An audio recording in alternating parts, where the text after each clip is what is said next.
Welcome to the Mary Mac Show, where we will be talking about your feelings, experiences, and pain following the death of a loved one.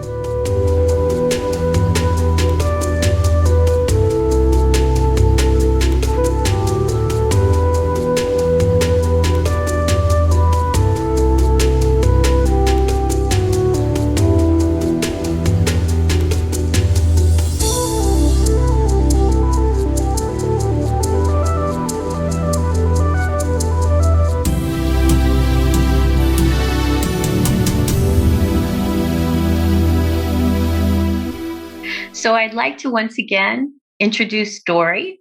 Dory is from Indianapolis, and in our previous recording, we spoke about her dad who passed away from, is it glioblastoma?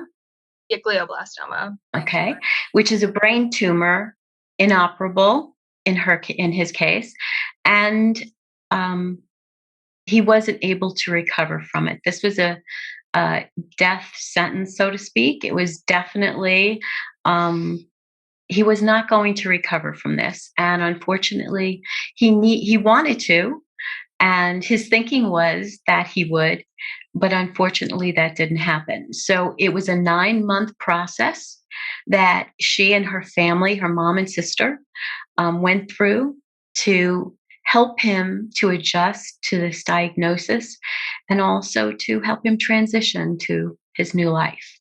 Yes. And so I welcome her again. And in this segment, which I'm so grateful for you doing this, because I think it's going to help so many people to really know what goes on. Yeah, I hope so. When someone has a terminal diagnosis and they need to address it and talk about it, and and have family and friends to come together and support you through such a difficult period of time. Yeah. The interesting thing is, as we go through this kind of a process, most of the people in our life, they don't know what's going on in the background, do they? Oh gosh, no. You know, I mean, you go No. to work and you're dealing with everybody else and trying to do your own job, and then you come home to this, very difficult period of life. Yeah. And in your case, it was 9 months, but there are people who have cancer or other chronic illnesses where it's years, and they never really, and that's the other thing I want to talk about, because we discussed this briefly in the last episode. You never know when the end is going to come. No, not at all. My dad had, no idea. He was living his best retired life, hiking through Santa Fe, taking photography classes, writing classes. And then the next day he was diagnosed with an incurable brain tumor, and his life was changed forever. And so was ours. So it just, you really truly never know at all. And I always feel so concerned for those who don't want to talk about this. And as we were saying earlier, it's death and dying is such a taboo subject in our society.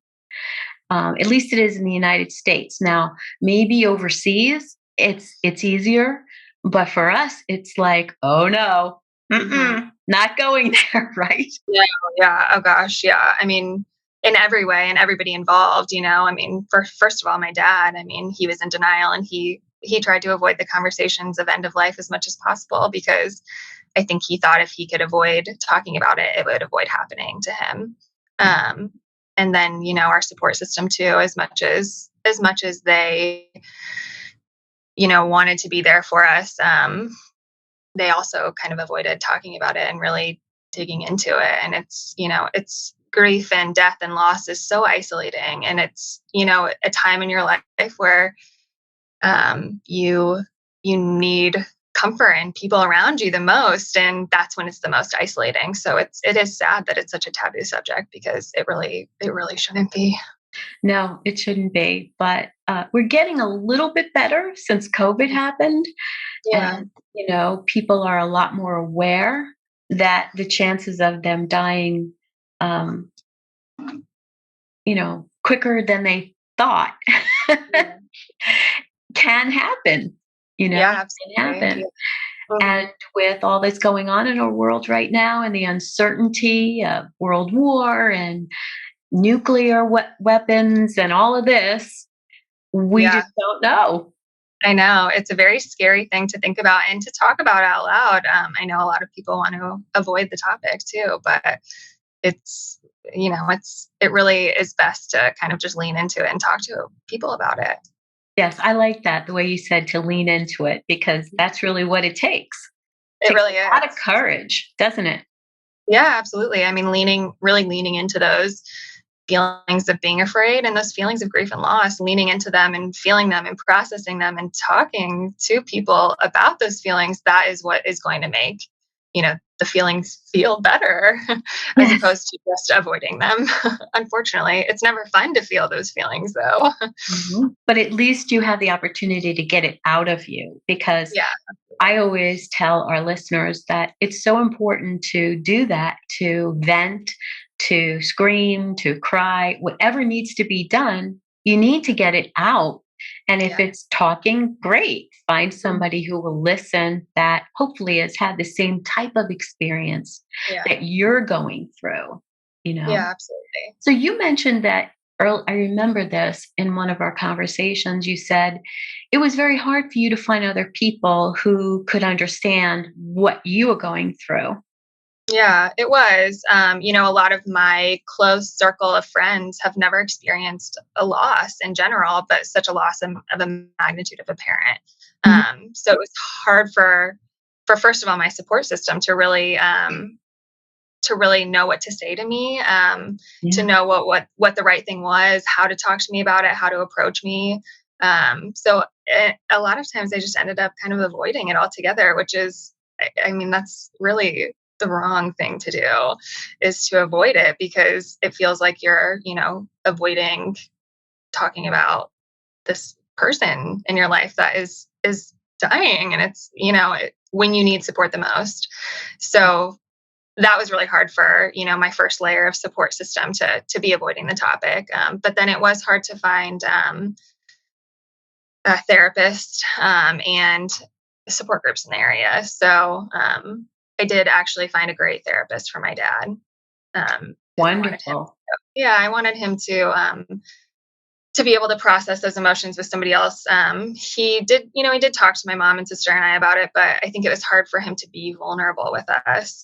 So I wanted him to have somebody that he could talk to and be fully open with. So it took a few different tries, but we found a really amazing therapist. The only thing I will say is that insurance did not cover that. So that was a hard part. I mean, there was a lot of out of pocket costs in every way of this, and thankfully we were able to do all of this for him, but it did not make it easy. And then there were not a ton of support groups. There was a few online that I saw, that were kind of, I think, created because of COVID, but I really wanted something like tighter in the community that I was in. I think support groups are amazing. Yes. Personally, I Especially if you could find one that's yeah, for your exact type of grief. yes, exactly. And to be able to, as a therapist, it's hard for me to say this, but I almost think support groups are more helpful than therapy sometimes, because you're in the process with, these people who have been through the same thing as you, but they're in different stages of their grief, so they can kind of help guide you through this journey that, you never thought you would experience. So it was hard, and I really didn't find any kind of support groups that were helpful. So it was a hard process, and I knew where to look too, of being in the healthcare field, and utilized all the resources I knew, and there wasn't really anything specific for what we were going through. Right. Well, I have to agree with you completely, because I always tell my listeners on the podcast, just that, try to find exactly the people who are going through what you're going through. There is Yeah. nothing better than a mother who has lost a baby talking to another mother who lost a baby, versus going to a therapist for an awful lot of money and walking away an hour later and feeling like you educated them. Yeah. Yeah, absolutely. I know. Right? It's so hard. And you paid for it. Yeah. Yeah, a lot of So money. I know therapists are gonna be mad at me for saying that, but this is the reality of it. Yeah, it's not Okay. cheap to go to therapy. It No. really is. It's something that you know, it's a privilege, really, and it's hard to find. First of all, the right therapist. Sometimes it takes a few tries. Thankfully, we were able to find the right therapist, but insurance did not cover it, and it's hard. So it made it, even harder to want to be there. Well, I Yeah. know that I'm older than you. And I remember when I first started work, they used to have insurance policies that actually, from your corporate job, Mhm. they had policies that incorporated mental health. Okay, Mhm.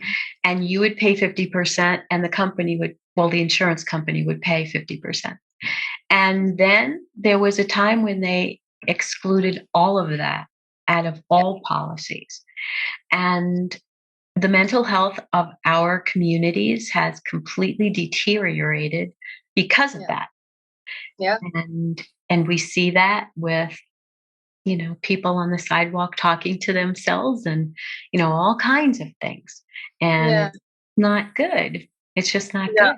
And No. Mental health. if you don't have those funds, if you aren't fortunate to have those extra funds, um, it makes life very difficult.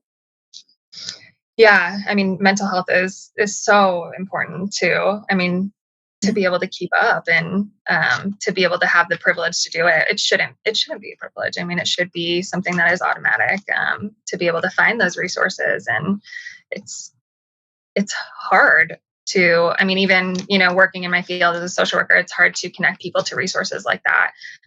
You really, it shouldn't be as much of a privilege as it is. Truly. I thoroughly agree. Yeah.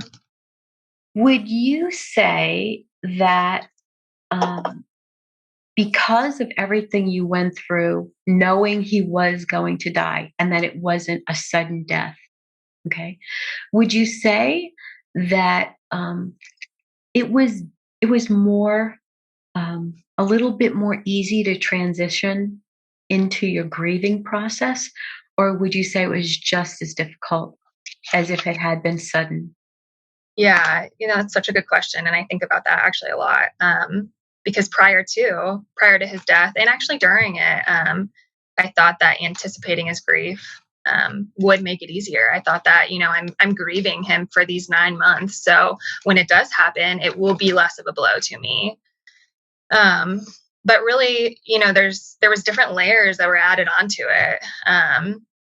Anticipatory grief is such a weird thing. Mhm.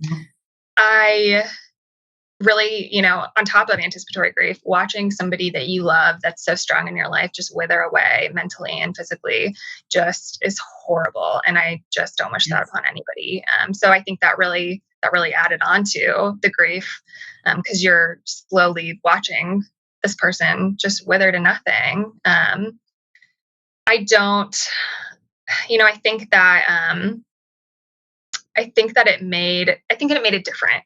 I don't think it made it easier, which I thought it would. So now I know that, I anticipated him dying, and I tried to anticipate what it would be like, but I now know that I never truly could have prepared for life without him.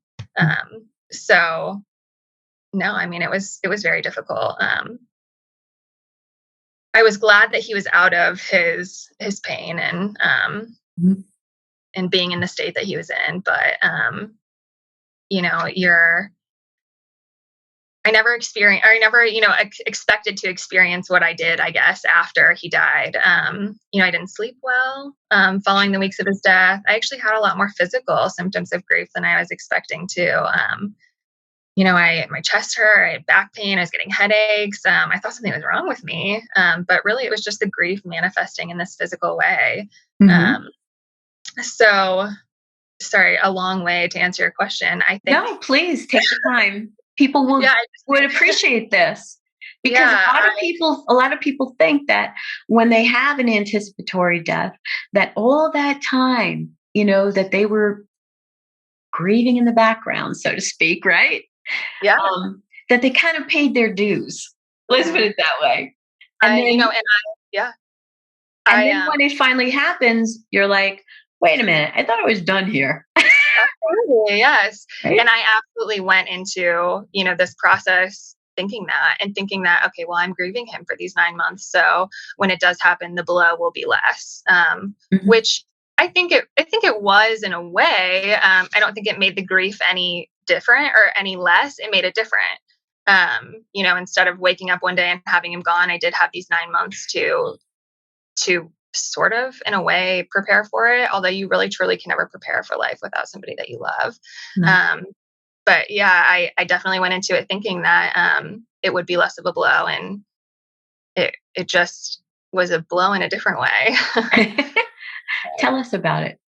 Yeah, so like I said, I experienced physical symptoms, and I didn't sleep well for weeks after. I was really anxious. I think the loss, any type of loss, but a loss of a magnitude of a parent, it it was hard for my brain to really compute that it actually happened. So I'd wake up in the morning and it takes a minute to kind of register that he actually is gone. Um, and grief is a weird thing. It just hits you out of nowhere too. Sometimes I wish that when I was walking around, I had this big sign on my forehead that said that I was grieving so that people would go easy on me. But unfortunately, life doesn't work Ah, yes, I can see that. Uh-huh. out. Yeah. So, Because they don't know. I mean, they have no idea what's going on with you. no, no, you have no idea. So, and the smallest things can kind of trigger it. Because seemingly, my life kind of went back to how it was prior to his diagnosis, but this huge part of me was missing. So, trying to kind of adjust back to that. On the outside, I look normal, but on the inside, I was having these bursts of grief hit me out of nowhere. And then it just kind of knocked you on your feet for a little bit. Over time, I mean, it hasn't been that long, but over time, those lessened a little bit. It still is hard to process, though. It's, a huge loss. And sometimes I'll just remember that he's gone and, it hits you out of nowhere still. Right. But it's just grief is so weird.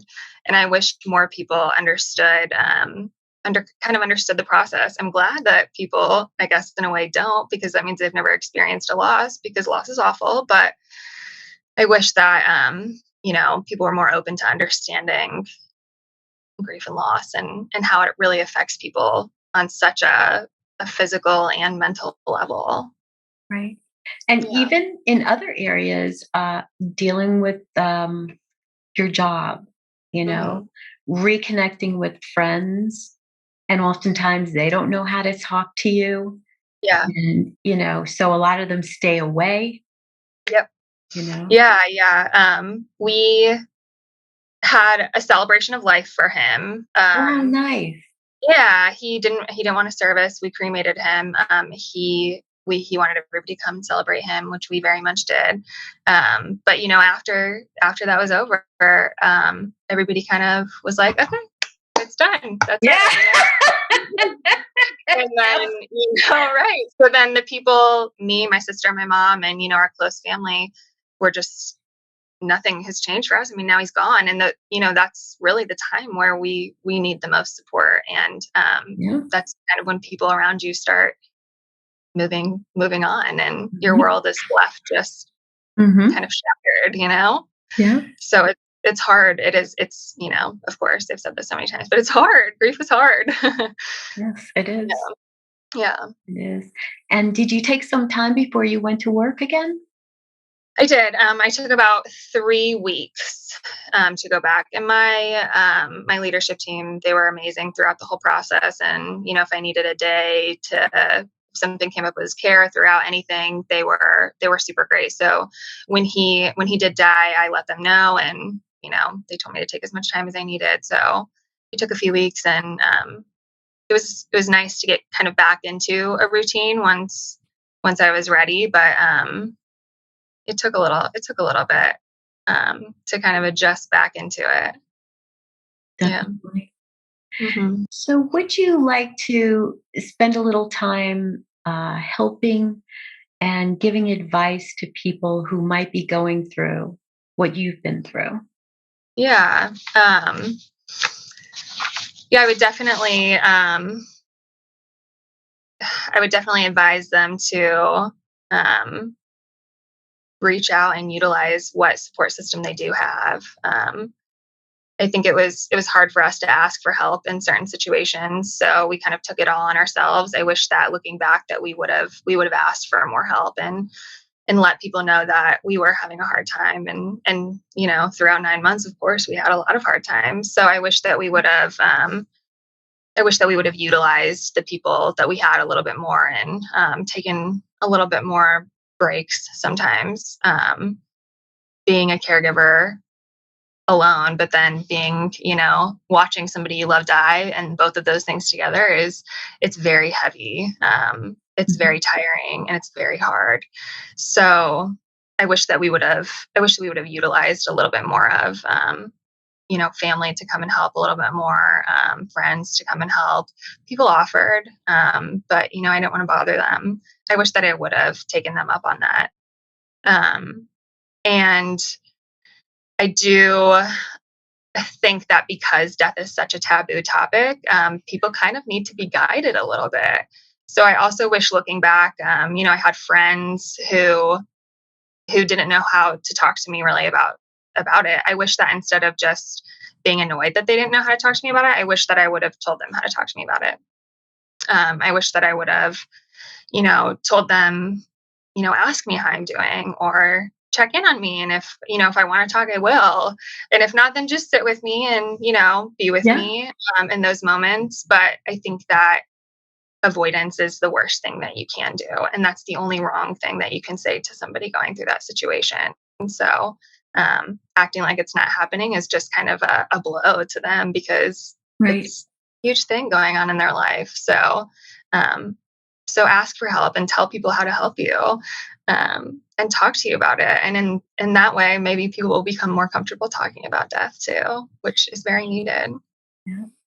I remember explaining on my podcast how important it is just to be with someone who's going Yeah, through this kind of a thing. yeah, You don't have to say anything; just be with them.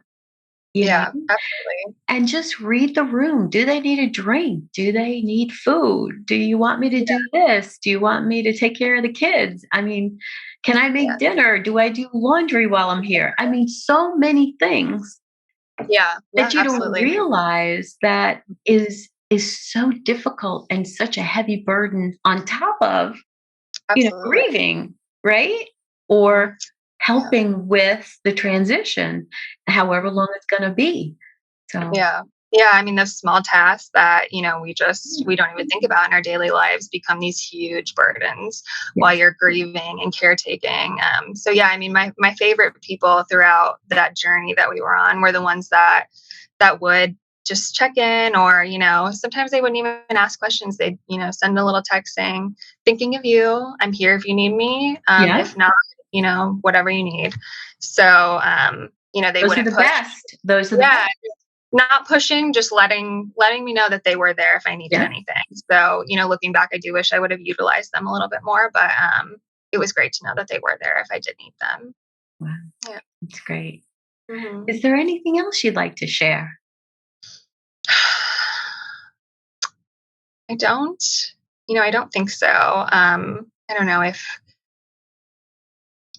this is grief and death and loss, and, going through something like this is it's just an awful thing for anybody to experience. So I'm so sorry if you are experiencing this or have experienced something like this before.